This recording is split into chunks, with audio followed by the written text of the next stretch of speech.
Assalamualaikum warahmatullahi wabarakatuh. Halo semuanya, selamat pagi. Semoga kita selalu dalam keadaan baik ya. Nah, di pagi hari ini kami akan mempresentasikan hasil diskusi kami tentang investasi ekuitas. Dari anggota kelompok kami ada Kiki Rahmawati dengan NPM 19 10 10 40 18 dan ada Isnaini dengan NPM 19 10 10 40 56 dan ada saya sendiri Dia Arum Wulandari dengan NPM 19 10 10 40 84 dan yang terakhir ada Yunia Trilestari dengan NPM 19 10 10 41 29. Nah, kita mulai pembahasannya ya. Nah, dari materi investasi ekuitas ini ada beberapa peta konsep yang harus kita pelajari. Yang pertama, investasi ekuitas pada nilai wajar. Yang kedua, ada metode ekuitas. Dan yang terakhir ada konsolidasi. Nah, pengertian investasi ekuitas sendiri merupakan hak kepemilikan seperti saham biasa, saham preferen, atau saham modal lainnya. Tingkat di mana salah satu perusahaan atau investor memperoleh hak dalam saham perusahaan lain atau investi, umumnya menentukan perlakuan akuntansi untuk investasi setelah akuisisi. Klasifikasi investasi tersebut tergantung pada persentase hak suara investi yang dipegang oleh investor. Yang pertama, kepemilikan kurang dari 20%, yaitu metode nilai wajar, di mana investor memiliki hak pasif. Yang kedua, kepemilikan antara 20% dan 50%, yaitu metode ekuitas, di mana investor memiliki pengaruh yang signifikan. Dan yang ketiga, kepemilikan lebih dari 50%, yaitu laporan konsolidasian, di mana investor memiliki kepentingan pengendali. Oke, kita masuk pada peta konsep yang pertama, yaitu investasi ekuitas pada nilai wajar. Jika investor memiliki hak kurang dari 20%, maka dianggap bahwa investor tersebut memiliki sedikit atau tidak ada pengaruh atas investi. Berdasarkan IFRS, anggapan bahwa investasi ekuitas yang dimiliki untuk diperdagangkan, titik artinya perusahaan memiliki efek tersebut untuk mendapatkan keuntungan dari perubahan harga. Seperti halnya pada investasi obligasi yang dimiliki untuk diperdagangkan. Akuntansi umum dan aturan pelaporan untuk investasi ini adalah untuk menilai efek pada nilai wajar dan mencatat keuntungan dan kerugian yang belum direalisasi atas laba neto atau metode nilai wajar. Investasi ekuitas tidak diperdagangkan dicatat sebesar nilai wajar pada laporan posisi keuangan dengan keuntungan dan kerugian yang belum direalisasi akan dilaporkan dalam penghasilan komprehensif lain. Berikut merupakan contoh investasi ekuitas laba rugi. Setelah akuisisi, perusahaan mencatat investasi ekuitas sebesar nilai wajar. Di sini diilustrasikan bahwa pada tanggal 3 November 2011, Republic Corporation membeli saham biasa dari 3 perusahaan dan setiap investasi mencerminkan kepemilikan kurang dari 20%. Yang pertama ada Burberry dengan biaya perolehan sebesar 259.700. Yang kedua ada Nestle dengan biaya perolehan sebesar 317.500 dan ST Regis Co dengan biaya perolehan sebesar 141.350 dan dengan total biaya perolehan sebesar 718.550. Oke, untuk yang selanjutnya, Republik mencatat investasinya pada tanggal 3 November 2011 sebagai berikut. Investasi ekuitas dikredit 718.550 dan kas sebesar 718.550 dikredit. Pada tanggal 6 Desember 2011, Republik menerima dividen tunai sebesar 4.200 untuk investasi pada saham biasa Nestle. Dividen tunai dicatat sebagai berikut. Kas di debit sebesar 4.200 dan pendapatan dividen dikredit sebesar 4.200. Selanjutnya, pada tanggal 31 Desember 2011, portofolio investasi ekuitas Republik memiliki nilai tercatat dan nilai wajar yang disajikan dalam ilustrasi berikut. Nah, untuk portofolio investasi ekuitas Republik pada tanggal 31 Desember 2011, teman-teman bisa lihat di slide ya. Bisa dicermati untuk portofolio investasi ekuitas Republik, keuntungan yang belum direalisasi bruto adalah 15.300 dan kerugian yang belum direalisasi bruto adalah 50.850, mengakibatkan kerugian yang belum direalisasi neto sebesar 35.550. Nilai wajar portofolio investasi ekuitas di bawah biaya perolehan sebesar 35.550. Next, Republik membuat jurnal penyesuaian dengan mendebit akun keuntungan atau kerugian akibat pemilikan yang belum direalisasi laba rugi sebesar 35.550 dan mengkredit akun penyesuaian nilai wajar efek sebesar 35.550. Kemudian, pada tanggal 23 Januari 2012, Republik menjual seluruh saham biasa Burberry dan menerima 287.220. Ayat jurnalnya di debit ada kas sebesar 287.220 dan investasi ekuitas di kredit sebesar 259.700 dan juga keuntungan atas penjualan investasi ekuitas di kredit sebesar 27.520. Kemudian, pada tanggal 10 Februari 2012, Republik membeli saham biasa Continental Tracking seharga 255.000 ditambah komisi broker sebesar 1.850. Nah, di dalam slide tertera portofolio investasi ekuitas Republik pada tanggal 31 Desember 2012. Selanjutnya, Republik mencatat penyesuaian. Jurnalnya yakni penyesuaian nilai wajar efek di debit sebesar 101.650 dan keuntungan atau kerugian akibat pemilikan yang belum direalisasi laba rugi di kredit sebesar 101.650. Oke, next untuk contoh investasi ekuitas other comprehensive income. Untuk investasi ekuitas tidak diperdagangkan, perusahaan melaporkan keuntungan atau kerugian akibat pemilikan yang belum direalisasi sebagai penghasilan komprehensif lain. Ilustrasinya, pada tanggal 10 Desember 2011, Republic Corporation membeli 1.000 saham biasa Hawthorne Company seharga 20,75 per saham, atau total biaya perolehannya 20.750. Republik mencatat investasinya pada jurnal investasi ekuitas di debit sebesar 20.750 dan di kredit ada kas 20.750. Kemudian, pada tanggal 27 Desember 2011, Republik menerima dividen tunai sebesar 450 untuk investasi pada saham biasa Hawthorne Company. Jurnalnya kas di debit sebesar 450 dan pendapatan dividen di kredit sebesar 450. Pada tanggal 31 Desember 2011, investasi Republik pada Hawthorne memiliki nilai tercatat dan nilai wajar yang disajikan pada ilustrasi berikut. Investasi ekuitas tidak diperdagangkan, Hawthorne Company, nilai tercatat 20.750, nilai wajar 24.000, keuntungan atau kerugian yang belum direalisasi 3.250. Saldo penyesuaian nilai wajar efek sebelumnya dengan nilai 0, penyesuaian nilai wajar efek dengan nilai 3.250. Republik membuat jurnal penyelesaian dengan mengkredit akun keuntungan atau kerugian akibat pemilikan yang belum direalisasi ekuitas dan mendebit akun penyesuaian nilai wajar efek untuk mencatat kenaikan nilai wajar dan mencatat keuntungan sebagai berikut.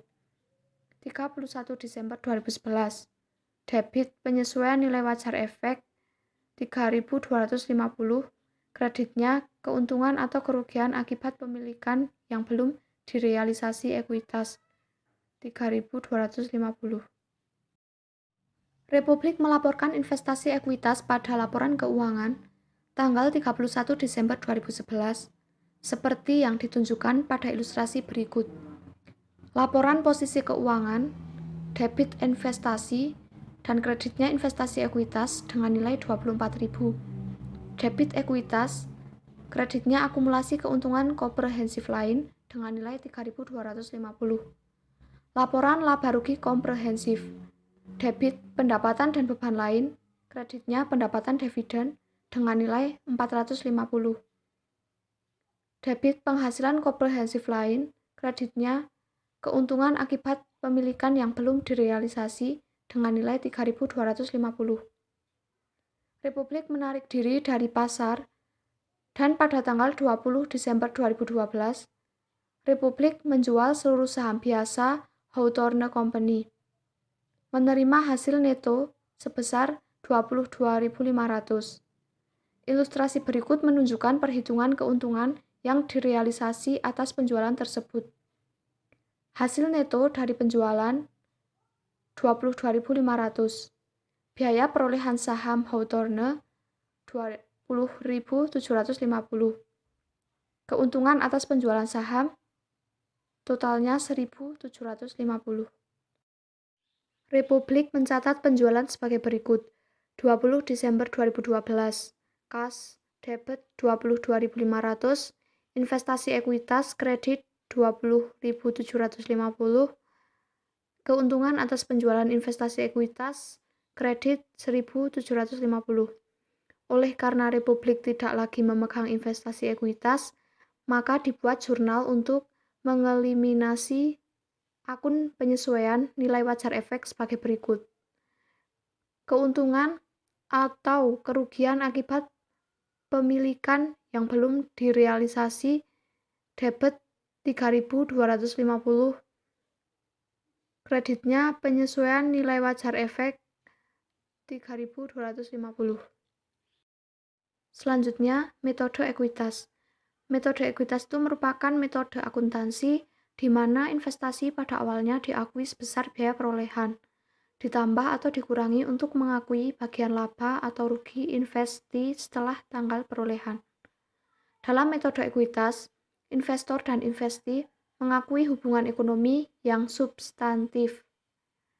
Bagian proporsional dari laba atau rugi investi secara berkala meningkatkan atau menurunkan jumlah tercatat investasinya. Metode ekuitas mengakui bahwa laba investi meningkatkan aset neto investi dan bahwa kerugian investi dan dividen menurunkan aset neto. Dalam hal pencatatan investasi saham pada perusahaan, selalu diadakan penyesuaian terhadap adanya perubahan yang terjadi dalam perusahaan, sehingga rekening investasi saham senantiasa mengikuti perkembangan yang terjadi pada perusahaan anak. Maka metode yang dipakai adalah metode ekuitas. Pencatatan dengan metode ekuitas meliputi 1. Pada saat pembelian investasi saham di debit, kas di kredit. 2. Pada saat perusahaan anak memperoleh laba, investasi saham di debit, laba rugi di kredit. 3. Pada saat perusahaan anak mengalami rugi, laba rugi di debit, investasi saham di kredit. 4. Pada saat perusahaan anak membagi dividen, kas di debit, investasi saham di kredit. Yang perlu diperhatikan bahwa dengan metode nilai wajar, Maksi hanya melaporkan pendapatan dari dividen tunai yang diterima dari Mini. Laba neto dari Mini atau investi tidak dianggap sebagai dasar yang tepat untuk pengakuan pendapatan dari investasi oleh Maksi atau investor. Berdasarkan metode ekuitas, Maksi melaporkan pendapatan atas sahamnya dari laba neto yang dilaporkan oleh Mini. Maksi mencatat dividen tunai yang diterima dari Mini sebagai penurunan nilai tercatat investasi. Kerugian investi melebihi jumlah tercatat. Jika saham investor dari kerugian investi melebihi jumlah tercatat dari investasi, biasanya investor harus menghentikan penerapan metode ekuitas dan tidak mengakui adanya kerugian tambahan. Contoh ilustrasi perbandingan metode nilai wajar dan metode ekuitas Jurnal Maksi Company. Pada 2 2 Januari 2011, Maxi Company membeli 48.000 saham, 20% saham biasa Mini Company dengan biaya perolehan sebesar $10 per saham. Metode nilai wajar dicatat sebagai investasi ekuitas 480 di debit, kas 480 di kredit. Metode ekuitas dicatat sebagai investasi ekuitas 480.000 di debit, kas 480.000 di kredit. Selama tahun 2011, Mini Company melaporkan laba neto sebesar $200.000. Saham Maxi Company adalah 20% atau $40.000. Metode nilai wajar tidak ada jurnalnya sehingga tidak dicatat. Metode ekuitas dicatat sebagai investasi ekuitas 40.000 di debit, pendapatan dari investasi 40.000 di kredit. Pada tanggal 31 Desember 2011, sebanyak 48.000 saham Mini Company memiliki nilai wajar atau harga pasar sebesar $12 per saham atau $576.000. Metode nilai wajar dicatat sebagai penyesuaian nilai wajar efek 96.000 di debit, keuntungan atau kerugian akibat pemilikan yang belum direalisasi laba rugi 96 di kredit. Metode ekuitas sendiri tidak dicatat karena tidak ada jurnalnya. Pada tanggal 28 Januari 2018, Mini Company mengumumkan dan membayarkan dividen tunai sebesar $100.000. Mini Company menerima 20% atau $20.000.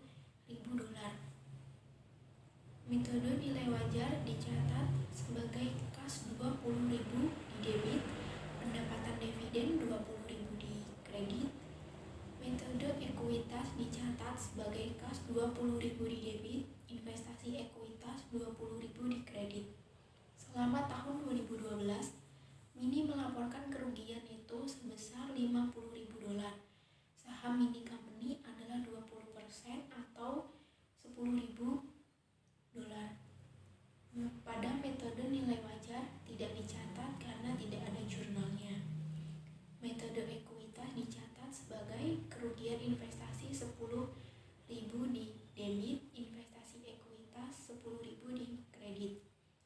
Pada tanggal 31 Desember 2012, sebanyak 48.000 saham Mini Company memiliki nilai wajar atau harga pasar sebesar $11 atau $528.000. Pada metode nilai wajar ditulis sebagai keuntungan dan kerugian akibat pemilikan yang belum direalisasi laba rugi 48.000 di debit, penyesuaian nilai wajar efek 48.000 di kredit.